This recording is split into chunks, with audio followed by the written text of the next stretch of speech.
Disney, you couldn't help yourself. Parents have to die somehow, even if it's just a dream. If the ocean's so smart, why didn't it just take the heart back to Te Fiti itself? Or bring me my hook? The ocean's straight up kooky dukes. And that's a complaint that comes up often. There's clear explanations for the first crash. She needed to take the trip seriously, and had she left right, then she'd have missed her grandmother's speech and subsequent death. And then, next capsize lands her on Maui's island. Beyond that, there's no evidence that the ocean is all-powerful. It can pick up chickens and people. It slows a rock once, but beyond that, it can't control the weather. It doesn't seem to be able to control these huge waves either.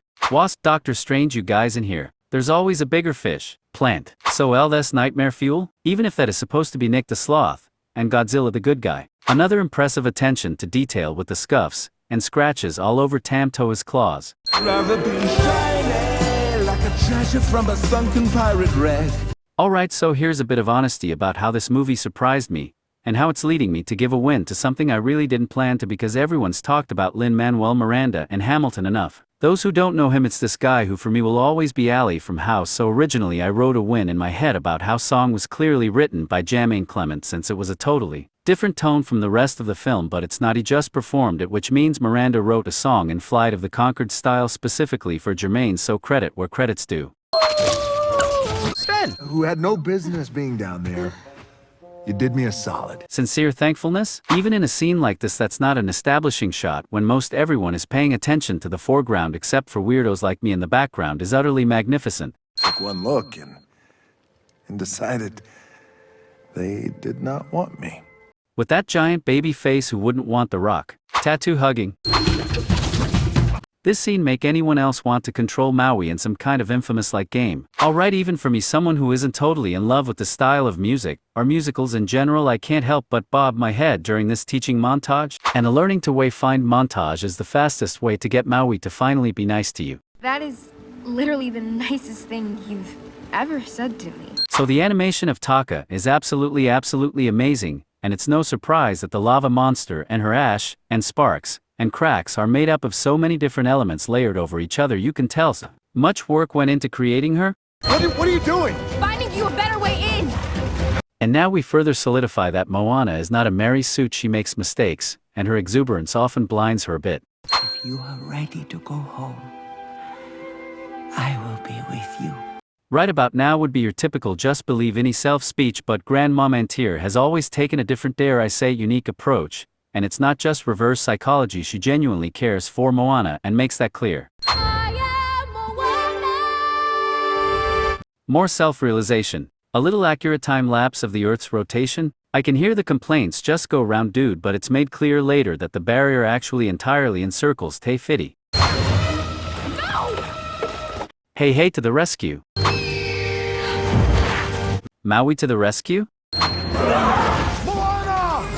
The ocean to the rescue. You probably noticed, but I just love the different water depths that create the perfect shape of a woman lying down. More honesty for me, I didn't see this coming. Could be because Grandma described Toa as another that wanted the heart, and I'm pretty sure they call it a him throughout the movie, even though it has this long, beautiful, flowing smoke hair. Making the All Blacks proud. That's right, I can watch Grey's Anatomy and rugby. What a beautiful scene. It's like they found this weird line between something looking so tangible yet not necessarily realistic. You know who you are. Let's just throw a handful of wins on for Auli'i's heavenly voice goodness. And let's go back and remember exactly why the ocean picked Moana. Besides having the same name, she shows empathy to the tiny turtle. The story wasn't about defeating the evil Taka. It was about seeing who she really was. And even though she thinks that she has it figured out, she's still willing to sacrifice her life for her people. Anyone else having flashbacks to poor Tomas the Conquistador? The chicken lives. Hey, he's alive. So in the state I'm from, we have this collection of hills called the Sleeping Giant, and it just took on a whole new reality for me. Hugging. More hugging. And just a tad more hugging. Get it? Because she's the Shell Chief, not the stone one, but I do actually love this mirror scene from the beginning. Alright, I'm won over. This music is great. Can we be real? If my name was Sebastian and I had a cool Jamaican accent, you'd totally help me. Yeah, well, Sebastian didn't try to eat Ariel.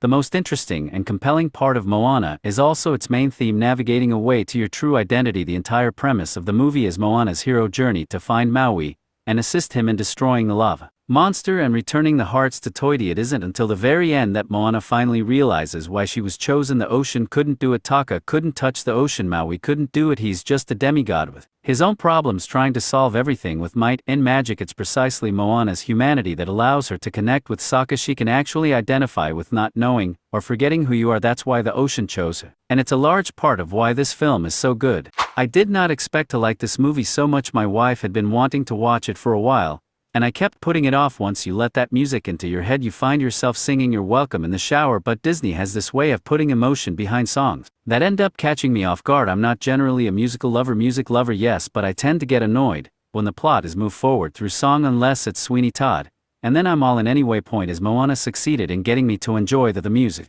They captured the sound of the Pacific Islands really well, or at least the best of my knowledge about them, and they definitely reward repeat viewings to an extent, as I'm sure anyone with young kids can attest to. If you start singing, I'm gonna throw up. 2 movies in a row with music numbers. That was a bit of an oversight. I wasn't really thinking about The Jungle Book being a musical, but oh well, next week will be different. At least I hope so anyway. Care to venture a guess?